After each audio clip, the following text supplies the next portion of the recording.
Uma queixa super frequente pra mim aqui nas redes sociais é a síndrome de baiacu. É baiacu, isso mesmo que tu ouviu. No trio eu acordo com a barriga negativa e no decorrer do dia eu pareço um baiacu de tão inchada. Por que acontece comigo? Essa distensão abdominal, esse inchaço, né, pode acontecer por vários motivos, entre eles intolerâncias alimentares como a lactose e também como o glúten. Então, se perceber isso, não deixa de ir até um profissional e também já começa a reduzir, não cortar, mas reduzir um pouco desses alimentos até conversar com o profissional. Consumo frequente de bebidas gaseificadas, bebidas com gás, inclusive a água com gás. Eu não tô falando que não pode tomar água com gás. O que acontece quando tu sente esses sintomas é que o gás ele precisa de um espaço ali no teu corpo. Então, isso pode te levar a essa distensão abdominal, esse inchaço. Então, se tu te sente assim, evita bebidas com gás, principalmente no final do teu dia. Excesso de açúcar, ele sempre tá nos nossos conteúdos, né? Alimentos industrializados, refinados, também, se tu sente essa distensão abdominal, tu deves diminuir consideravelmente ou até excluir do teu dia a dia. A má digestão também pode provocar esses sintomas. Então, nesse caso, tu pode apostar em chás digestivos, principalmente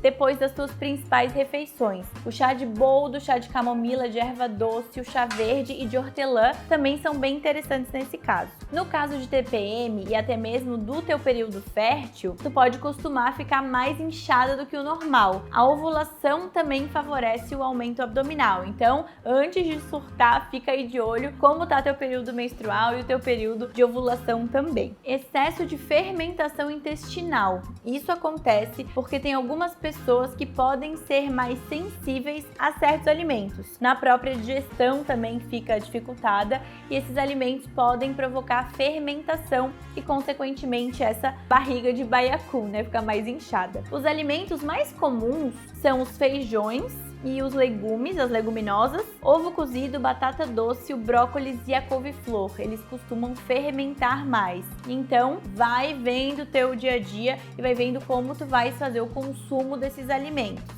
Tenta não consumir todos esses alimentos numa só refeição. Para finalizar, uma coisa muito comum que acontece muito com as pessoas que fazem dietas muito restritivas, que eu já quis tocar nesse assunto aqui e ainda não tinha falado sobre isso, é a síndrome da realimentação, que é quando a gente faz uma restrição alimentar muito importante, seja em calorias, diminuição severa de calorias, ou deixe de comer um alimento específico, né, que acontece, por exemplo, muito com carboidrato, né, nessas dietas da moda. Então, a partir do momento em que tu volta a comer mais carboidrato depois de um período longo com uma restrição muito grande, sem fazer uma readaptação, se tu não consegues ir reintroduzindo esse alimento aos poucos, isso pode fazer com que o teu corpo retenha mais água e também mais sal, resultando no inchaço abdominal. Então, se tu tens alguns desses sintomas, começa a te observar. Eu sempre falo que o autoconhecimento é muito importante em todas essas questões, inclusive no processo de emagrecimento. Então, olha o teu dia a dia,